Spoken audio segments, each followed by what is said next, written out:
Okay, well, I'm very sorry about that. We had a bit of technical difficulties there, but hopefully all is well now. And you are listening to Older Voices, the radio program of the Elders Council of Newcastle, broadcasting on Nova Radio on 102.5 FM and via the website on novaradio.co.uk. And I'm going to go back to Hugh, who is talking with our friend and colleague Barbara Douglas.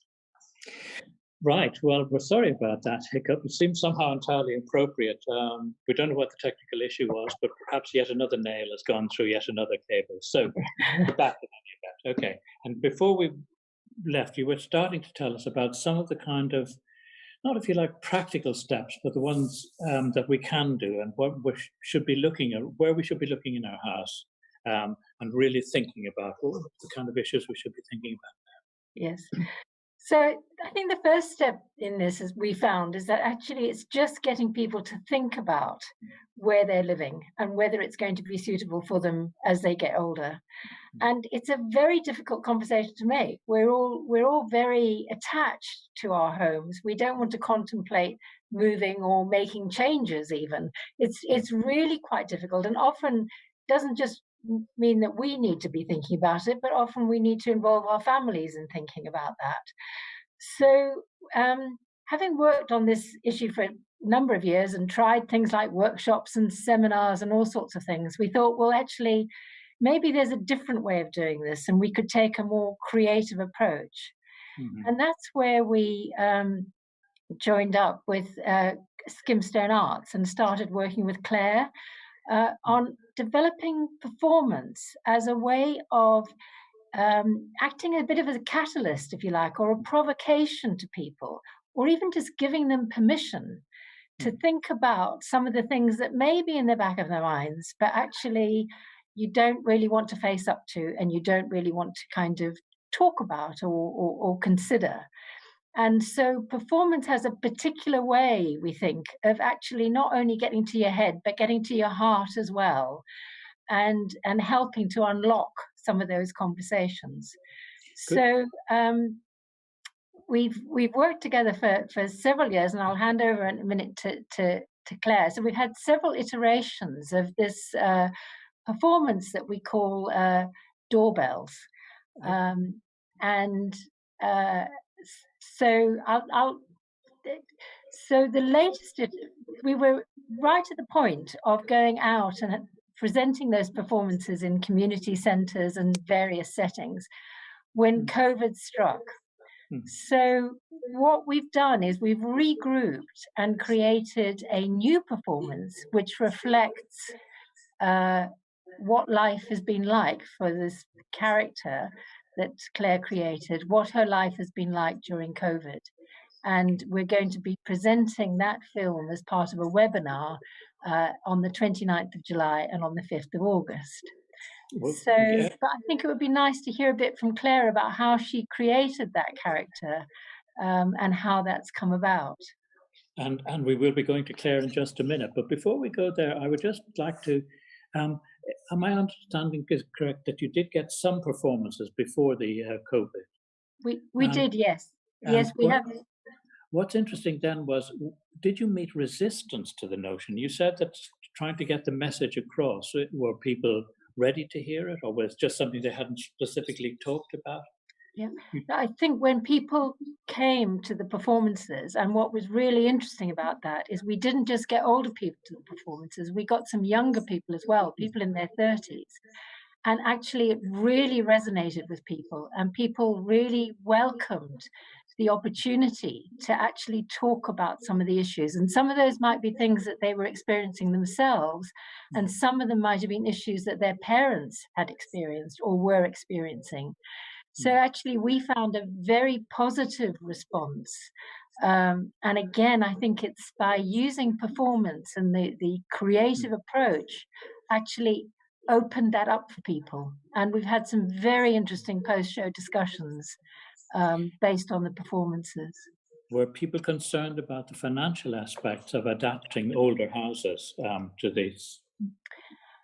I mean, all sorts of things. I think I think sometimes it might be the financial aspect. Some of it just might be facing up to the fact that actually I probably can't go on living here. Maybe I need to make a different choice.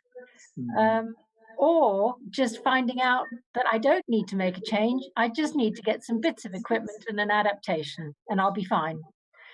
So, can produce all sorts of responses, really.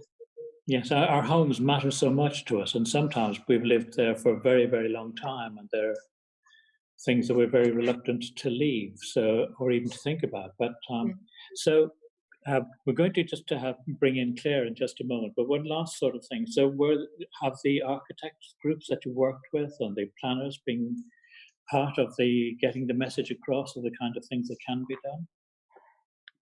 Yes, up to a point. I mean, I think there are some very innovative architects and developers and housing associations looking for different ways of doing things.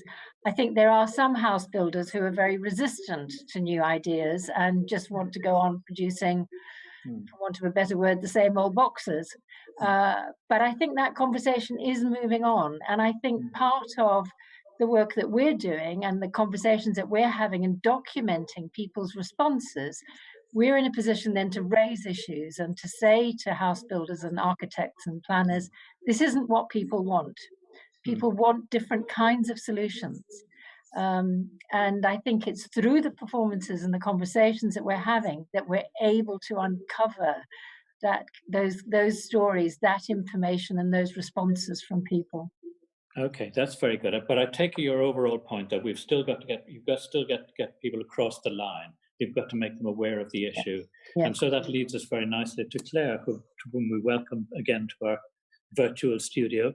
And you're going to tell us a bit about the kind of performances, where that came from, who you've worked with, and what the response has been. Yeah, I think maybe if I focus more on the character of Kathleen, actually, who's grown out of these different iterations of doorbells. She's somebody that I think is trying to universalize all the different stories that we were collecting. And we felt that a sort of central character who was in a sort of late 50s, early 60s was much more of a provocation, because people tend to think, oh, it's when you're much older, or perhaps, 70s, 80s, 90s. What we wanted to look at was having really those conversations now. Actually, what came out of some of those conversations when people had seen Kathleen's world was that this could also apply to PhD students of any age, or it could apply to people in rented accommodation of any age. It's actually quite an intergenerational issue around good quality housing that creates networks and communities. So I think what we were really looking at is the theme of isolation. What is it like when your world shuts down? We placed Kathleen, I chose to place Kathleen with a sort of an unseen disability, which is not evident. It doesn't need to be evident, but it's there. And also to place her in rented accommodation, because we felt that, again, renting brings a whole other area of uncertainty, and particularly at the moment as well, and with things like repairs need doing and so on. So we felt Kathleen's world needed to have some of the wider questions, sort of politically and socially as well. We tried to bring in the humour. I think our company is one that enjoys also being able to have a bit of a giggle to make it accessible. Kathleen slightly bonkers, if I'm honest, and does who she's inspired by, because that would be quite unfair. Historical references there, or friends, but I think it's also people I know where her world is very. It's a survival thing, really, to be able to sort of stay in the imagination, and her love of things like you see lots of orchids that are there. The location was important. The location was generously given to us for the film as a friend's flat, and my friend at the moment is trying to work out where she is needing to live. Her life has changed very, very suddenly with a diagnosis over the last few months, and so it's, in a way, it's a very good set to be able to say it's very clear she's lived there a long time. Right, yeah. So, what also struck me, again, going back to one of the points that you made, is that she's on the phone to her mother. So this gives you this age thing at which you might well be thinking of it.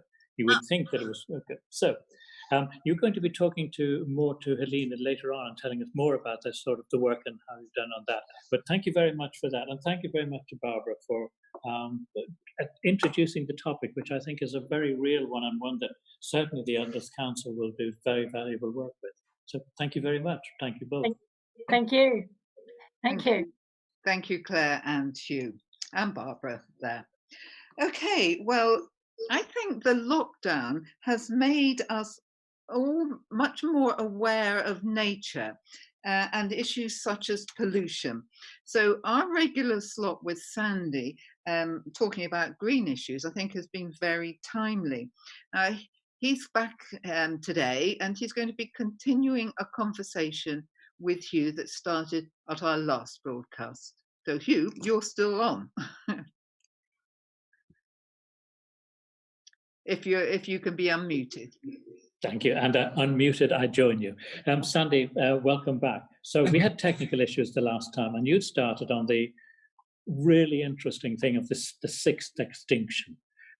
So would you mind going back to the beginning of the thing, give us a bit of the background about what it is, and in particular then sort of leading up to where you feel it's, where it's held to be connected with our current COVID crisis as well. So starting with the background of sixth extinction, which not necessarily everybody will know about. The term refers to the mass extermination of wildlife, and in particular, the habitats that all those species depend on. I think since between 1970 and roughly 2012, the Earth lost about 60% of all its wild animals. And that is absolutely colossal. But what is different to all the previous extinctions is that one species is causing it. And that, of course, is the human race. So that's what the sixth extinction is. Its connection to the current COVID crisis is a straightforward one. Essentially, all the various pandemics we've been experiencing, Ebola, Lassa fever, SARS, bird flu, and now COVID, a blowback. We are destroying wildlife, we are destroying wildlife habitat, and the pathogens that live there and were adapted to the host populations look about for a new host. And the new host is people. I think the American Center for Disease Control estimates that 75% of new and emerging diseases come from non-humans to humans. And of course, that is increased by taking wild animals from their habitats to live animal wet markets, as you've seen it in Wuhan. And it's no accident that another source of the problem are the processing plants that are dealing with animals. Then, of course, the scale of world trade is not only driving the destruction of habitats, it's spreading diseases around the world. And of course, human populations are now so big that in some places people can no longer socially distance from each other. You'll have seen film on TV of how packed some cities are, and it is impossible for people to socially, physically distance themselves. So we've created the ideal situation for the current pandemic and for future pandemics. Right. Well, that's a dark vision of the future. And is there any resolution? Is there a solution? Is there? Well, yes, there are many things we can do. One is to halt all the bad things we're doing, and we could go through those. The other is to open doors for alternatives. You might have seen the news about some farmers getting together in Norfolk. It was in the news this week. They created a big rewilding area. I think before we talked about the work of Isabel Tree, at the Napa Estate down south. So there's a huge range of projects ranging from wildflower verges along roadsides to creating pocket parks to much bigger schemes for wildlife reintroductions. That's the positive news. And I think there's other positive news, and that's the benefits we've derived during the lockdown from contact with non-human nature. There's loads of evidence of how people just feel better in and of themselves, seeing wildlife, even just being in their garden. And it's been quantified to some extent in terms of the benefit from just shade, for example. Just take one small example, and that leads to another issue, which of course is that the world is getting hotter, and you might have seen the reports this week about how many heat waves we're going to experience. Well, one way to offset that is to have more trees shade, have more water around, and those cooling effects will really help people on hot days, but at the same time, they provide habitat for other creatures. All right. Okay. Sadly, we're going to have to leave that at this point, but we will return to it again and again and again. This one, as they say, will run and run. It's not going to go away. So thank you yet again, Sandy. Okay. Yes, thank you, Sandy. And if you're watching or not watching us on the live stream, you're missing out on a beautiful photograph of an osprey's nest, which is behind Sandy. I do recommend you have a look at it. Okay. Can I? Right. My next music choice now, and it's from an opera. I was due to go to Verona this summer to see Puccini's Turandot, so I can't tell you how disappointed I am to miss that. I do hope we'll be able to go next year, but in the meantime, I'm going to play the most famous aria from it, made famous by the Euros in Italy, a few years ago. It's Nessun Dorma, sung by Pavarotti.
I hope you were all joining in on that and managed to hit that top, was it a top C, whatever it was, he does it wonderfully. Anyway, we're going to have some notices now. So get your pen and paper ready because we're bringing on Eunice and Anne to read them. Hello there. Well, the first notices for today is about the Pride Festival. So we're getting used to events being delivered differently, and this year the Northern Pride Festival won't be outdoors, but has been moved online. Tomorrow, Saturday the 18th of July at 12 noon, Northern Pride will be showing their virtual march from previous events. Follow the party of Northern Pride Facebook or YouTube. Newcastle University public lectures have also moved online. On the 21st of July at 5:30 p.m, watch a fascinating virtual lecture on Gertrude Bell, the lass from the Northeast who became a world explorer and adventurer. Go to www.ncl.ac.uk.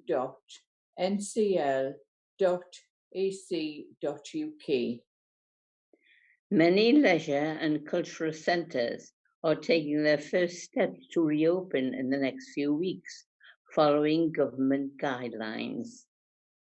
For those special family days out, Beamish Museum and Yannick Garden reopen on the 23rd of July. What about days out closer to home? Then head out to the Ousbourne. The popular Back to the Future guided walks take place on Wednesday and Saturday mornings at 10:30 a.m. through July and August. Tickets are £5 per person. Tours are for small groups of 6 visitors to allow for safe distancing.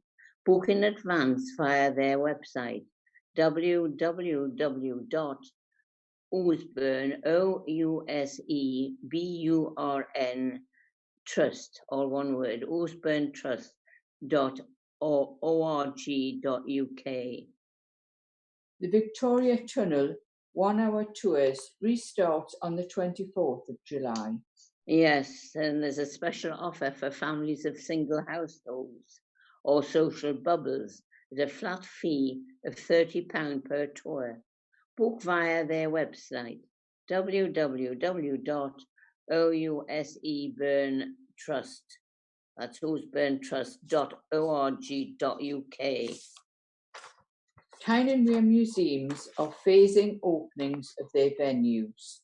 First to reopen on the 27th of July are the Roman forts of Arbea and South Shields and Segedunum. For up-to-date information, go to www.twmuseums.org.uk. Well, I've missed going to the cinema. I'd love to see a blockbuster film on the big screen. Good news, 2 cinemas have already opened. That's Cineworld at the Gate in Newcastle and Odeon at the Metro Centre. For cinema listings and pre-booked tickets, go on to their websites. Keep listening, as we will have more notices later in the programme. Thank you. Thank you. Ladies, yes, that was great. As Eunice said, they'll be back with some more later. But Anne is just staying at the microphone because she has a poem for us, courtesy of our regular contributor, Ray Johnson. What's this one, Anne? Yes, this one's called The Mobile Phone, which is used a lot at the minute. It says you're never alone with the mobile phone. You move to a table, you pull up a chair. The table next door has 6 sitting there, 6 conversations all at once, to 6 faceless people about who knows what. The noise is so bad the waitress can't hear that I've just ordered a meal and a beer. The restaurant is noisy, not eating but chatting. The food is excellent, but that doesn't matter, because all they want is to chatter and chatter. They then complain the food has gone cold. It's been standing 30 minutes or more, while they just have talked, exercising their jaw. They gulp down their food, still chatting away. then arranged to meet the very next day. The table was cleared, then set for 6 more. Out came their phones to add to the score. The tinkle, the squeak, the tunes rang out. They must be important people, no doubt. Eating out used to be such a pleasure. Get rid of the phones, and the sooner the better.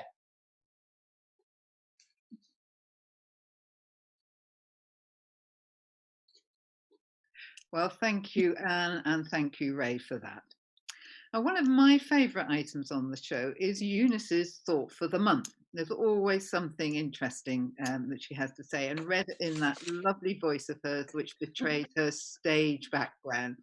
Okay, Eunice, I'm all ears to hear what you've got for us this month. Hello.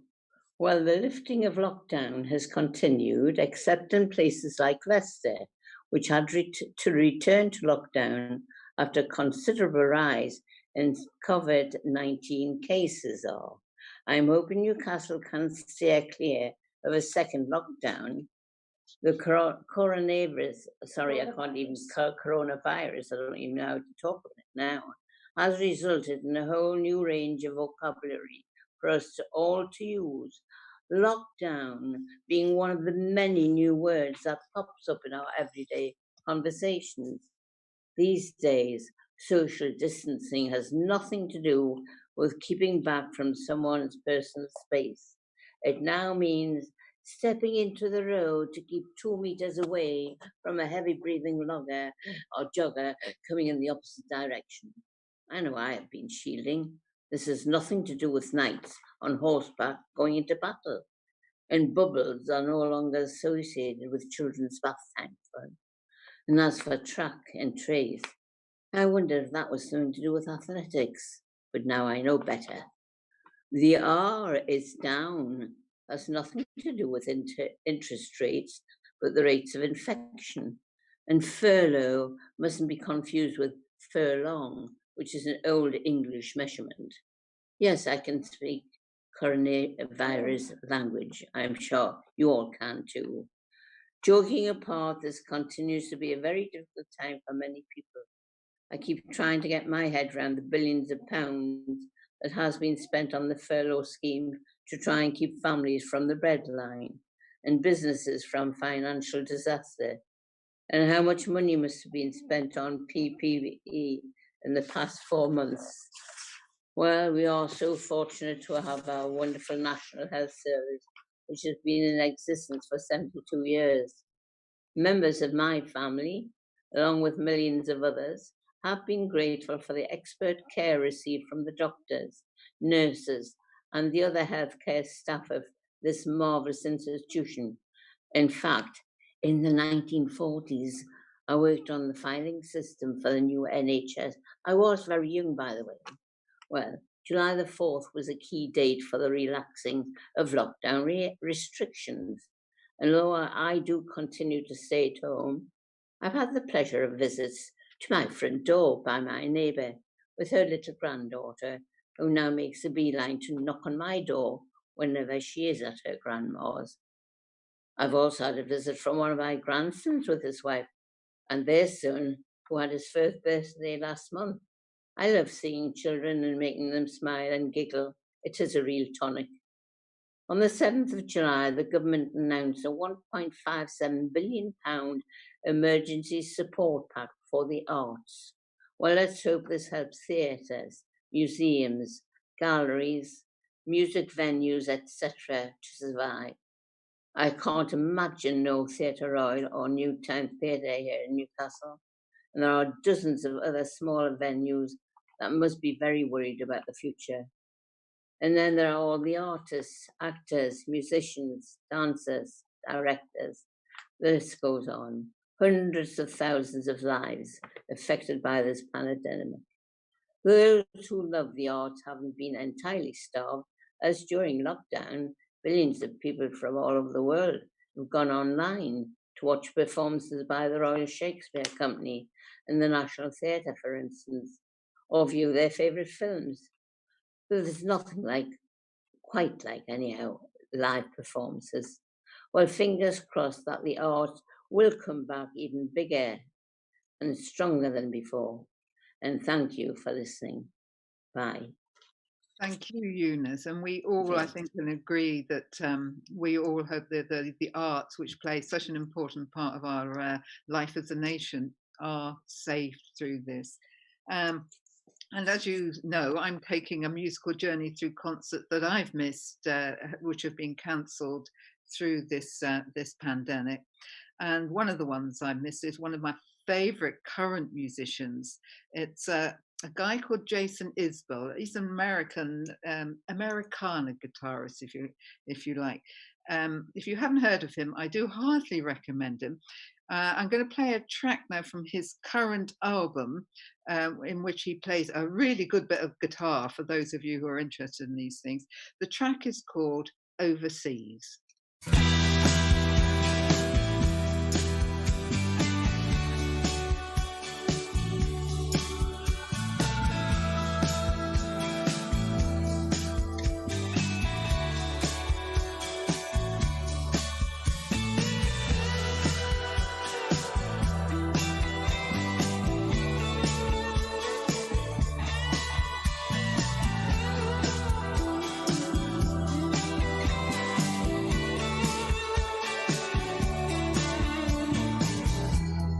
Used to be a ghost town, but even the ghosts got out, and the sound of the highway died. There was ashes in the swimming pool. I saw you on your wedding night, and I watched you sleeping in my arms. You didn't wash your makeup off, and you woke up looking scared as hell. My love won't change, my love won't change, my love won't change a thing. You're never coming back to me. You're never coming back at all. And the waiter made a young girl cry at the table next to mine tonight. And I know you would have brought him to his knees, but you're overseas.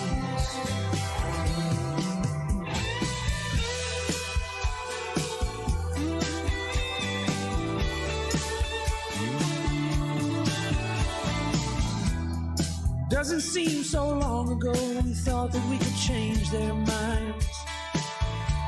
We'd stay here and fight it out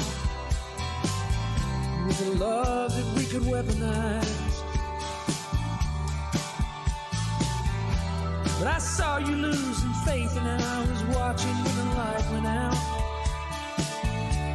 You know what revolution means, and you know it's not an option now. And our love won't change, our love won't change, our love won't change a thing. I couldn't leave my father here to finish up his life alone.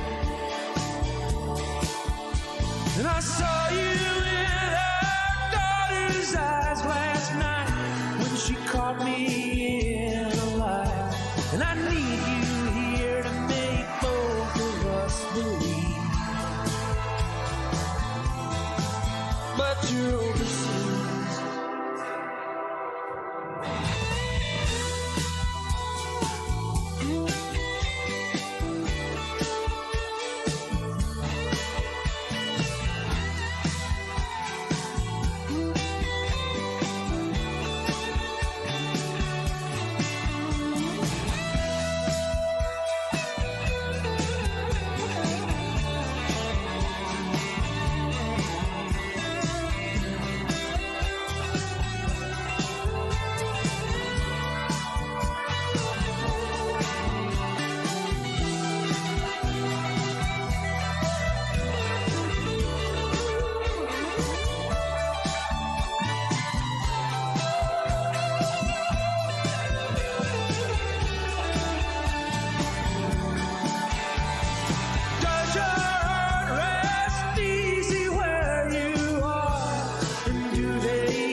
I just love that track. That was Jason Isbell. And you're listening to Older Voices, the radio programme of the Elders Council of Newcastle, broadcasting on Nova Radio on 102.5 FM and via the website novaradio.co.uk. Now we're going back to our second, we're bringing back our second guest again, Claire Webster, Sarah Metz from Skimstone Arts. I think she's going to continue the conversation. She started with you, but this time Helena is going to be talking with her. Okay, hello Claire. Thank you for staying with us on the programme. And for anyone who's just tuned in, our guest today is Claire Webster Sarah Metz, and she's the Artistic Director of Skimstone Arts, which is based in Newcastle. So earlier Claire was telling us about Doorbell's COVID-19, and we're going to hear a little more about that later on. But because we're talking about arts and culture, that's our theme today. Can you just start and tell us about Skimstone Arts and what's the mission of your company?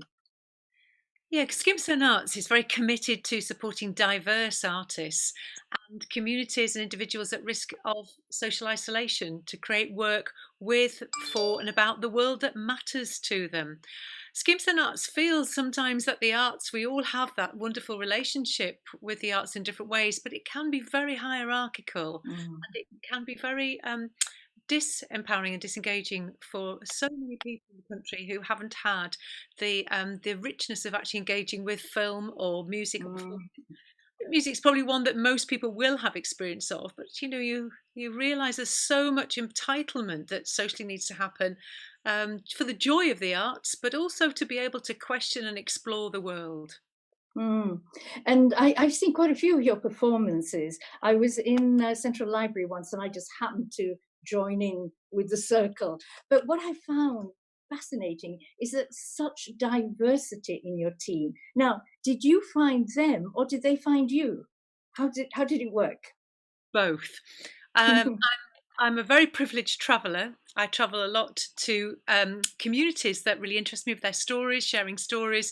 I very rarely stay in hotels. So I've met people around the world that have really just connected on a human level with similar stories about, it could be about loss, it could be the passion for the environment, it could be whatever. And also I think when you're very open to the wonders and the exchanges that you can have when you have very different upbringings and ethnicities or whatever, sexualities or non-gender, whatever it is, there's a real joy in that learning and opening up your world. And I think as Skimstone Arts, we've always been receptive to that sharing of our lives. And for me, I'm always happiest when I look out, whether that's in audiences or in my own life or when I'm walking down the street, and I just see people from all different areas of the world. That excites me. It does. It makes it very vibrant to have a diverse team, but also a lot of young people. And I understand that you are working on a project with the youth. Can you just tell us a little more about that? Yes, I think one of the commitments, and I think it's really important to say that diversity is also very much about giving equal opportunities. A lot of diverse artists don't get the opportunities that they should do, and we need to look at that as a society. Our commitment to young people really came about from the fact that we were in the early stages of setting up Skimstone Arts. We were involved in projects that worked with young people who were unrelated. And we felt that rather than saying goodbye after 6 months, we had a studio base that started off at Newcastle Arts Centre, moved to Commercial Union House. And we wanted to share these resources. So actually, over the years, our Young Artists Collective, which is diverse artists from right across the North East and beyond, they come and actually work in our studio with us. They share the studio. But it doesn't just stop at the music making or filmmaking, photography, whatever. We now have a leadership team that's meeting now without us, I have to say, who start to influence programming, who influence who coach comes and joins the company, we take rehearsals to them and say, "What do you think?" I critique some of their songs. It's much more of an exchange, but it doesn't just stop at the arts. It's about how do you create a sustainable equality company. They're involved in funding applications, learning about marketing. So we see them grow, and they grow into status and confidence and belief in who they are. Right. And I know you've been very busy in these last 4 months. I mean, with cultural venues that were closed, festivals that were cancelled. You know, the past 4 months has been a real challenge to artists, hasn't it? And you've really had to find creative ways of reaching out to people. So what has Skimstone done? Because I've heard you've done a bit of busking. Is that right? I think, I mean, my heart goes out to all my colleagues and people I don't know who really have been so affected with their livelihoods, and, you know, freelancers particularly. We made the decision with our wonderful board of trustees and our whole artistic team to say as active as possible. We never used the word remotely connected. We said we're differently connected. The first thing we did, got in touch with all the artists and the communities we're working with in Biker and Walker and across the city and in Portugal and India, and say, okay, what can we do? So we did 4 projects. We worked flat out. We did long days and doing financial administration, all the other stuff, because we weren't able to have people coming together. So what we made doorbells, which you'll learn about it a bit later. We worked with our young artists on Zooms to help them with their music making. And we launched a new project called Here's Your Seat. Now, I'm going to stop you there because I want to know more about it. We've just come to the moment where we'd like to hear your music choice, and I know it's a special one. So let's hear the music, and then we'll come back to Here's Your Seat.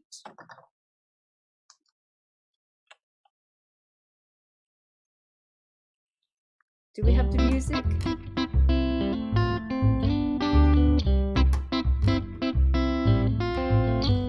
The doorbell of delight could bring a tea bag full of song as we stand and drink to Rington, share a smile, and then he's gone. I try to ring a memory that says I'm not alone, but I just like the doorbell to chime, this is my home.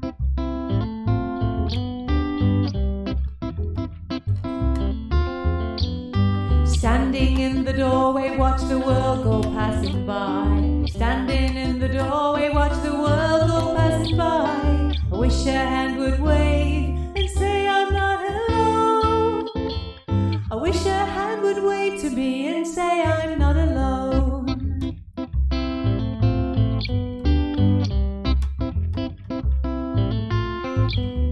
Buzzing, chiming, Big Ben pealing. Buzzing, chiming, Big Ben pealing. Neighbours' doorbells are so appealing. Can I take a flower from the garden round?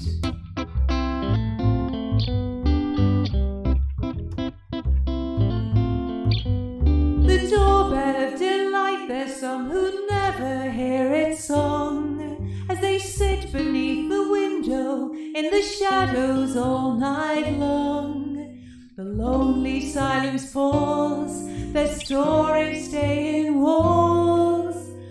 A single chime, expanding time, but no one ever calls.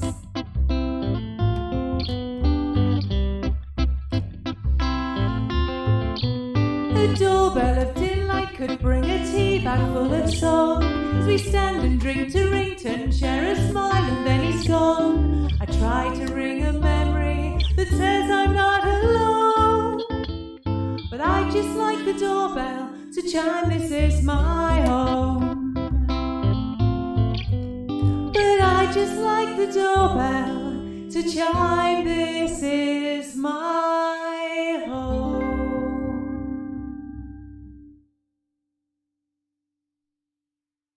Oh, that was so cute. Was that your own voice? Were you singing? I'm singing. My husband's playing guitar, and Right. we've had to relocate our studio here, and I'm back to falling over many amps and guitars and bass amps and so on. Right. in our Well, you see my background, I've tried to be a bit theatrical and I look like an avatar here on the screen. Great. Yeah, that song came about from. It's a tribute to the arts and culture theme today. Now, yeah, I'm going to come back to the doorbells. I really want to leave that to the end so that we can give everybody more details. Because I was on your website and I just love this new project. Here's Your Seat, and I felt like actually taking a photo of myself and sending it in. So, can you explain now to the listeners and to our viewers what it's all about? Yeah, so this came from our young people. This was their idea. I can't claim anything for it. Working with our new creative producer and so on, we were really talking about how can we, this was in March, really engage people wherever they are in the world. And also, I think it's very important to say that disability, you think about those now who this is their world normally, it's being shut away if there isn't the disability access. So we wanted something that really could include anybody, wherever you are, to be able to take a picture of your favourite object just on your lap. And we said that we'd do it from the neck down so we don't sort of like load it. And some people don't want their face shown. But we got to hear the stories of in lockdown, what was important to you. And the excitement of seeing this come from across the world, from Sweden, from America, from Walker, from Eastern Create, so on, was just these stories about what had kept people going. And again, that universality. What went with that was continuing to work with residents in Byker and Walker who were already at risk of isolation. We had artists working on the phone with people. Not everyone's got Zoom. Songs were made over the phone. Songs were made and spoken word through WhatsApp, and spoken word pieces and films were made through Zoom. So we put it all together in a 42-minute piece, all the work from across the world. And we actually had our first socially distant event on the 30th of June in Byker. The police worked with us. 58 people in that little part of the Byker estate came to it, stayed all the way through, and it gave you hope that things will come back again when they're managed. How did you manage with the social distancing issue? We did footprints and sprayed them with environmentally friendly spray. As a big bird watcher, I've got to make sure everything's going to be good for the environment. And we made sure that people came in. We had hand gel ready. We had security tape. And it was projected from inside a disused cafe out in the public with big speakers so that people could engage safely and at a safe distance. And what was the reaction of the audience, the participants? Yeah, it was very positive. It was lovely. I mean, you lads who told me to F off a year ago were one of the ones that were staying watching them. We had people from all different communities come, different ages. People had walked up from Walker as well, but also people could tune in, from across the world too. So again, it's about us as humans, just saying a little bit of life. But were you trying to provoke some kind of reaction? Yeah, I think because this is what Barbara mentioned before, that performance can be a provocation. Absolutely. All our work really is, we don't do issue-based work. It's more we're excited by themes. And I think this particular theme for Here's Your Seat was to do with, you are special wherever you are in the world. You're not hidden away. And we want to just give you a little space to say, here I am. Right. In a way where you don't see the head was very interesting, because they started to think, it doesn't matter where you are because you're not focusing on the face. You're actually focusing on the object. And you don't get those expressions, which are very important. Yeah. You concentrate more on an object. Yeah. Absolutely. And the story and the song and the film. We had an animator working with us who'd done animation via Messenger. She'd never worked like that before. And then a little bit of animations with their grandmas. Right.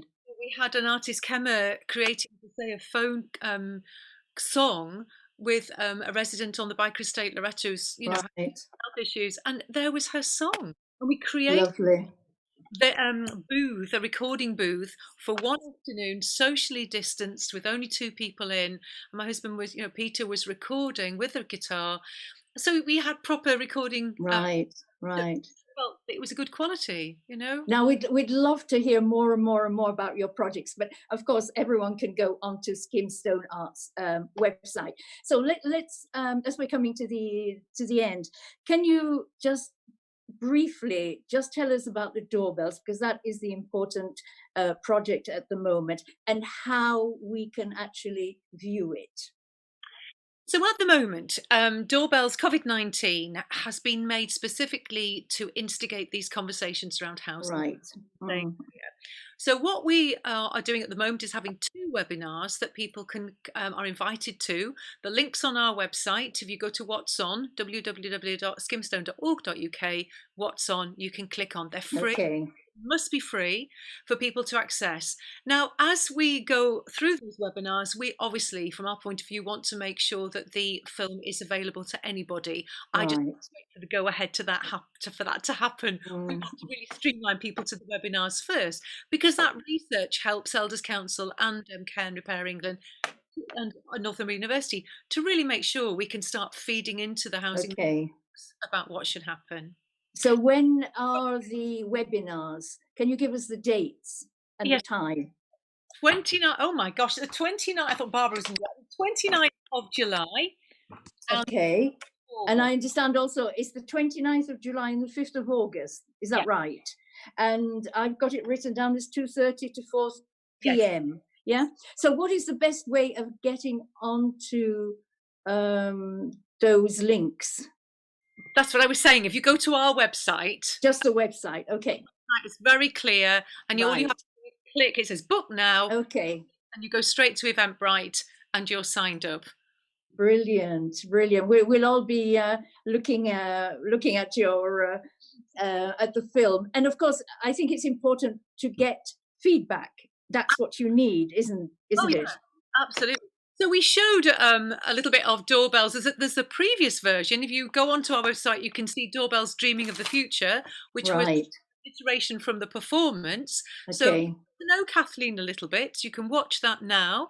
And with Easter, we had a little webinar with them to just get some feedback about that film. Very much about conversation. But I'm interested in how Kathleen and her story and context instigate some reactions and thoughts about people wherever they are. So that's what we have to do, reactions and our thoughts. We'll be sending them to you. Claire, thank you so much. We'd love to go on and on and on talking, but I would recommend everyone to actually go onto your website, skimstonearts.com, because it's so amusing, it's so entertaining, and I had a great laugh last night. Seeing some of the pieces. So thank you very much for coming on Older Voices.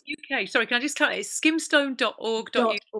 Okay, skimstonearts.org.uk. There we are. Thank you, Claire. Okay, thank you. Bye-bye. Yes, some really good points made there, and I think they're very relevant to what we've been talking throughout the programme. Now, one of the things that has been said to me many times is that the fitter you are, the better you are able to weather any illness. And that's never been more important than now. Well, we are very lucky to have a man on a mission to get us all fitter, and he's with us now. And if you're again watching on FaceTime streaming, he has risen from his seat. Yes, it's time for Johnny and Johnny's tips. Hello, Johnny. Thank you very much, Wendy. Nice to see you again.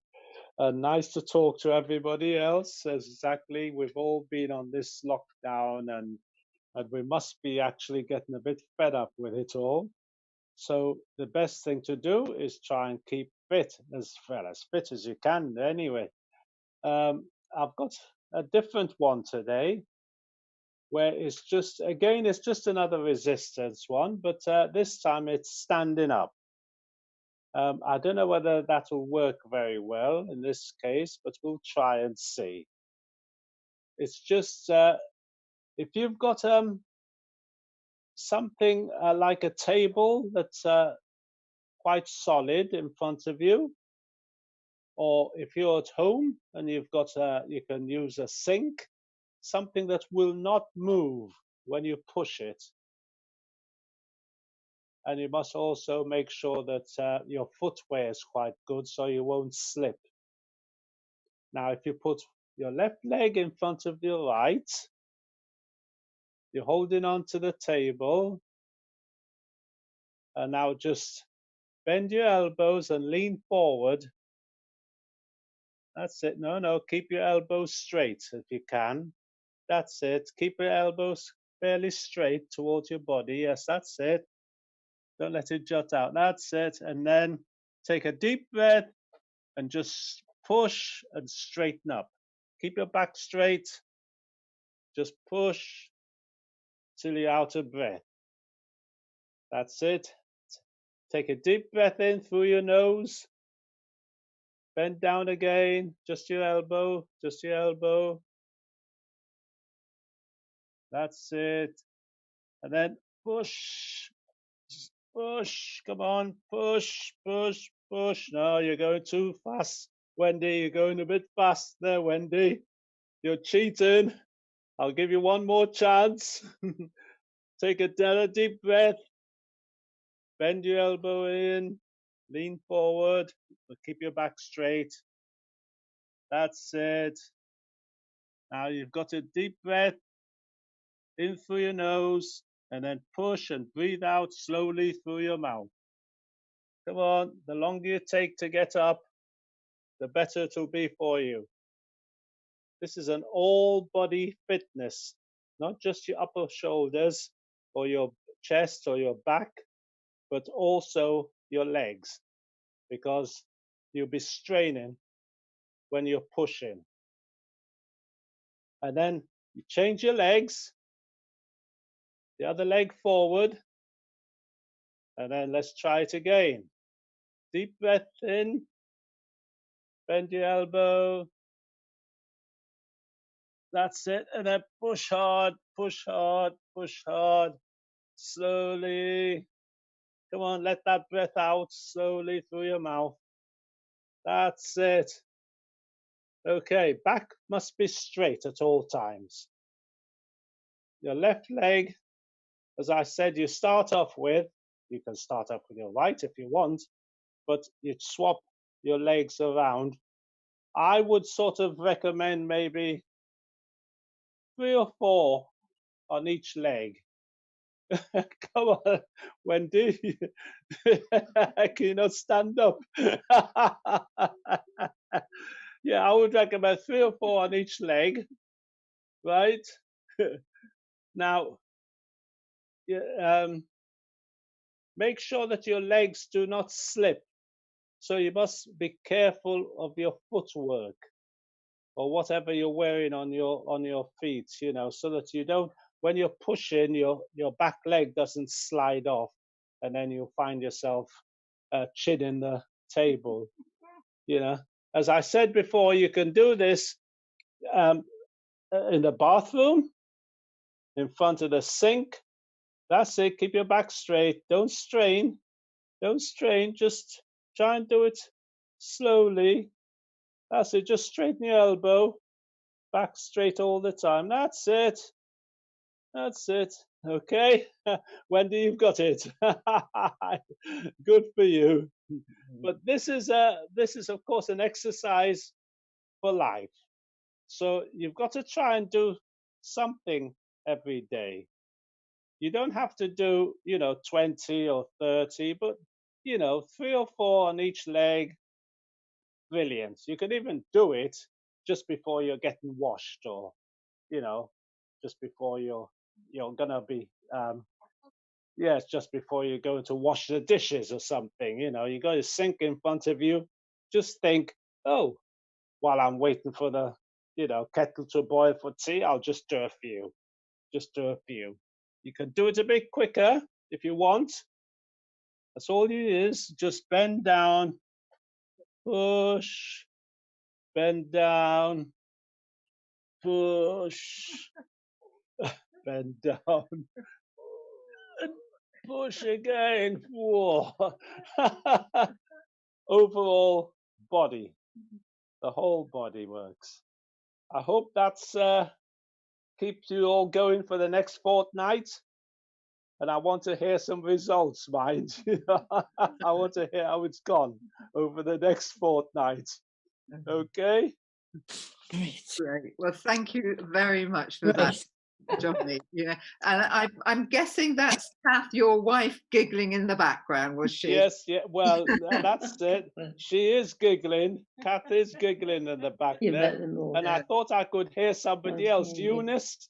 Is Eunice giggling No, as well? I'm just a good actress. I didn't move my seat. Well, I want to see you doing these as well as Eddie and Anne. Right. You know, I want you all to be doing that, you know. All right. Take care, everyone. And you. Thank you very much. I'll see you. Thank you, darling. Yeah. Okay, thanks, Johnny. But Eunice is back with us, and so is Anne, because it's time for the lot of notices. Okay. Right.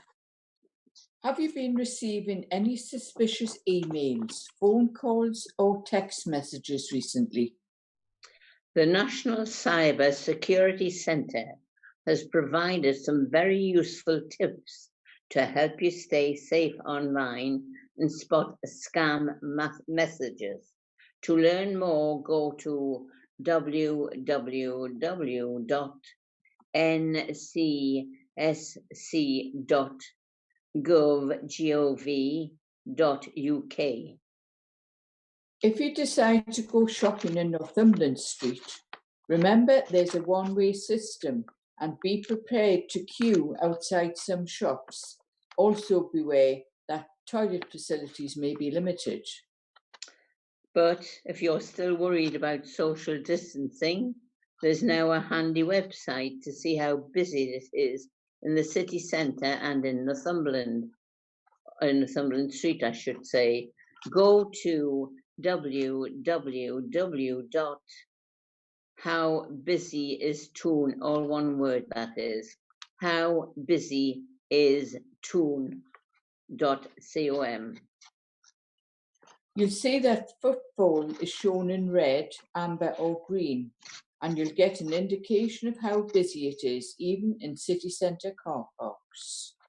As it's mandatory to wear a face mask on public transport, you can wear a scarf, a bandana, or even a homemade mask.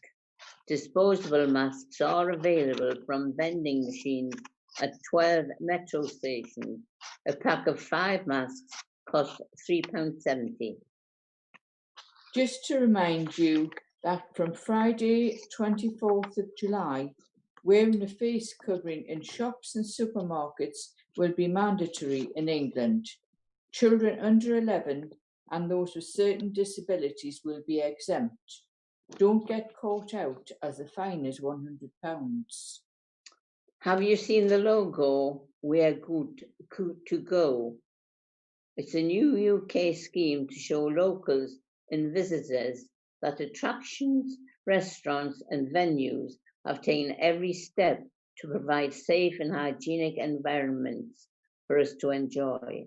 For more information, go to www.newcastlegateshead, that's all one word, .com. So that's www.newcastlegateshead.com. Are you a hands-on person, a good communicator, passionate about improving the quality of life of older people in the city, and brimming with new ideas for change? Oh, does that sound like you? Then you're just the person the Elders Council needs to join their board of trustees. Barbara Douglas is ready to take your call on 0191 208 2701. That's 0191 208 2701.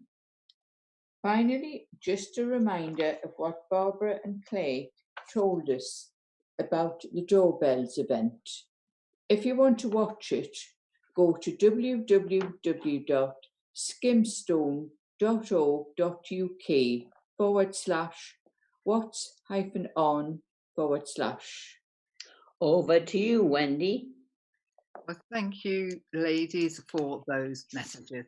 And I was in town the other day, and I was one of the very few people wearing a face mask. But I think 24th is too late. But what do I know? My final music choice now in my list of missed concerts that have happened over the last few months. This is one, John Grant. I don't know if you know John Grant, but about 6 years ago, he did this concert with the Royal Northern Sinfonia at the Sage, which is in my top 5 concerts ever. It was absolutely fantastic. They've recently streamed it on YouTube, so if you can catch it, I do recommend it. Anyway, the track of his that I've chosen is called Sigourney Weaver.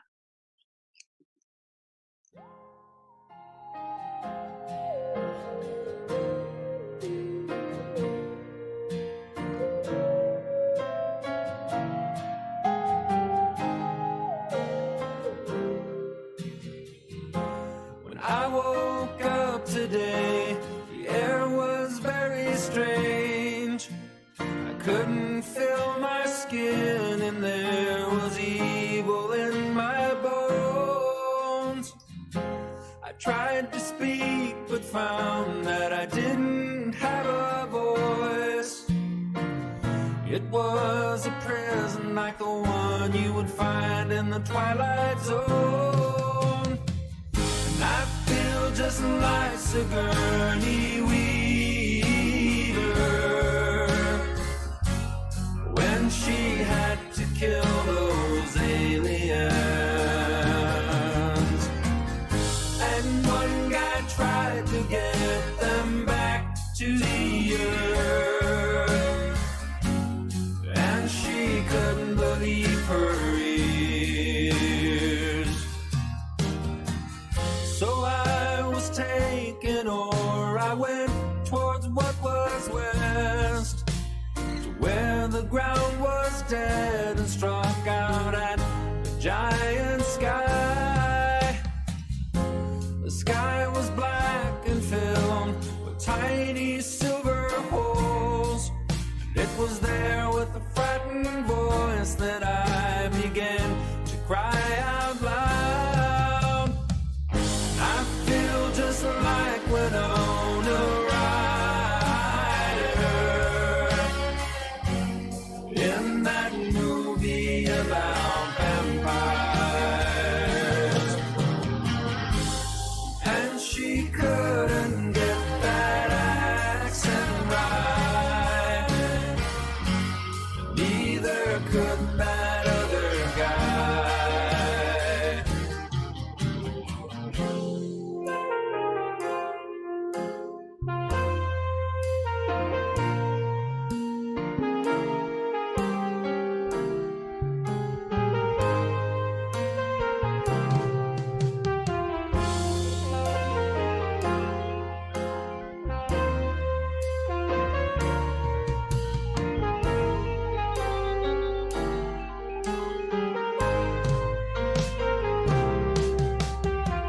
And I feel just like I am on Jupiter, the one that looks like rainbow sherbet, but it doesn't lend itself to life, and I haven't finished yet.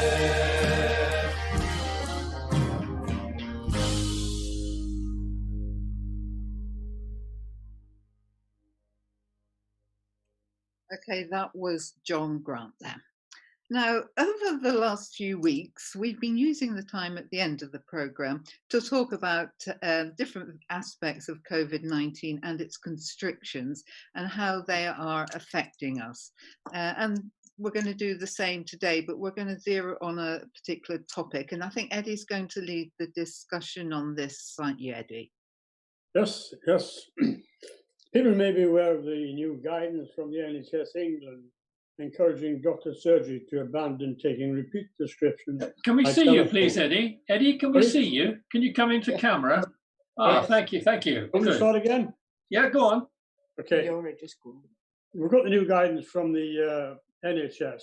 We've also got GP services across England telling us that as of the 1st of September, this is a warning, they will no longer accept repeat prescriptions via the phone. Now, there's a letter being sent by Jan Short, who's the General Secretary of the National Prescribing Centre, to Sir Simon Stevens, Chief Executive of the NHS England, and also Professor Martin Marshall, who's the chair of the Royal College of General Practitioners, urging them to have a serious, urgent rethink on this approach.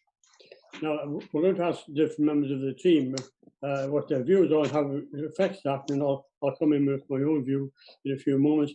I wonder if, Eunice, would you like to contribute by telling us difficulties at all that might arise from not being able to phone in for a prescription or indeed attend the surgery to do so?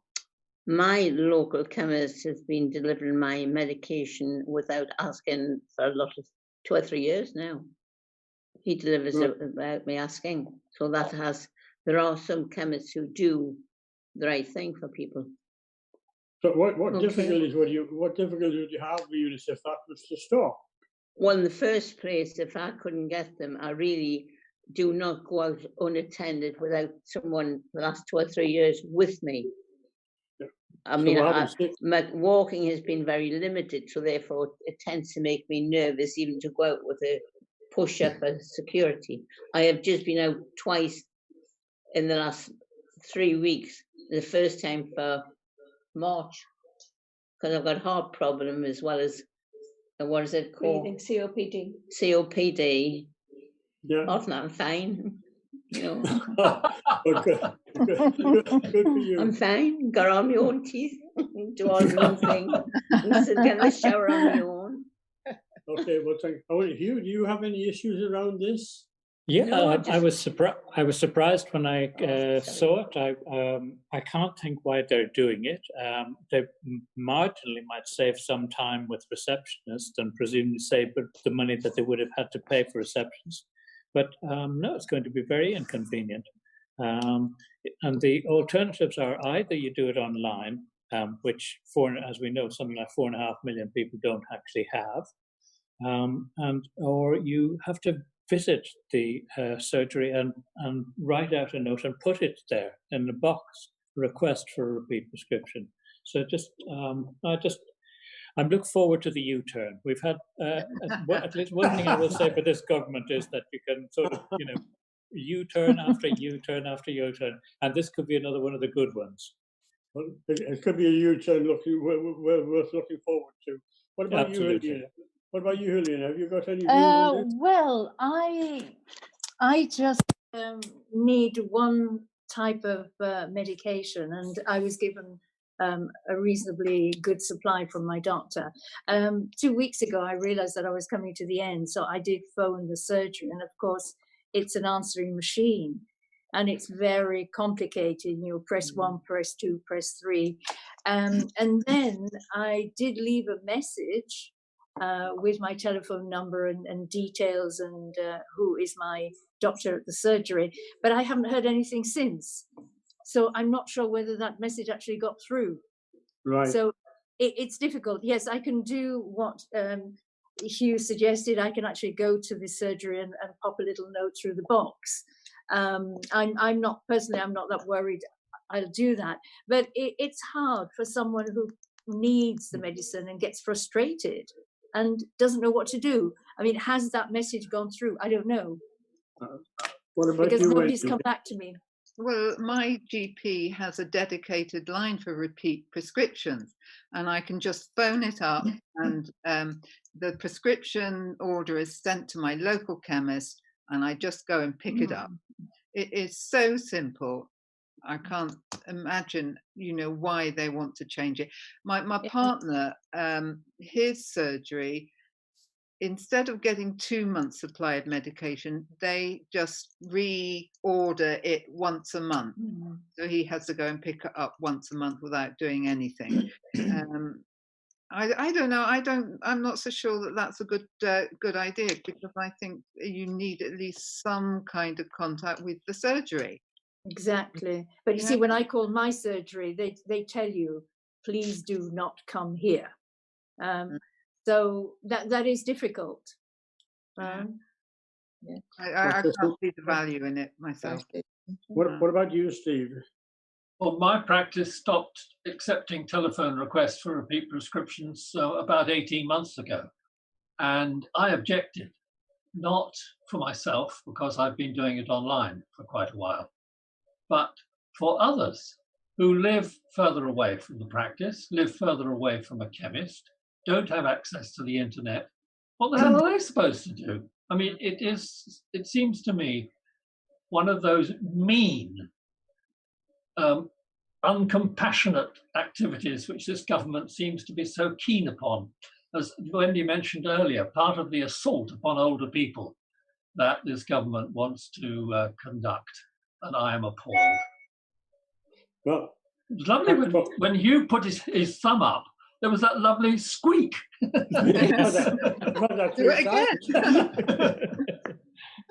But from our point of view, I'm along with Wendy, because we've so far been able to, we used to be able to go into the surgery and order over the counter, and that would be sent through to the chemist, and then next door, and we'll get that within a couple of days. I've got your message. And we now can't go in, but we have a dedicated phone line, which usually is within 24 hours in most cases, and we get it. We're very, very spoiled because the GP practice and the chemist are literally next door. You step out of one and step into the other without going outside. And I think it's going to be a horrendous difficulty for many, many people who are less able than we are to actually get them. So I hope to take notice of these two gentlemen and reverse that decision with the fastest U-turn ever. I think that's a resounding no from all of us, isn't it? Yes. Absolutely. Absolutely. Yeah. And with that, it is time to say goodbye. So I'd like to give a big thank you to our guests, Barbara and Claire, and another thanks to all in the team that have contributed to the programme. So that's Anne and Eddie, Susan, Eunice, Julie, who's hidden somewhere there, Helena, Ray, Hugh and Sandy. But there's two very important names to thank especially, and that's our programme manager, Steve, and Nova Radio's very own Neil, without both of whom none of this programme would have happened. Right, our next programme is going to be on Friday, the 7th of August at the usual time of 2 p.m. And we'll be talking again on some of the aspects of lockdown and its aftermath. I say its aftermath because I've heard Mr. Johnson talking about some more loosening of the conditions today. So you have been listening to Older Voices, the radio programme of the Elders Council of Newcastle. We hope you will come and listen again.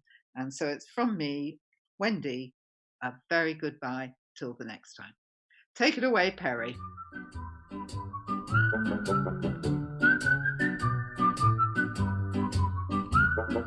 Magic. Oh.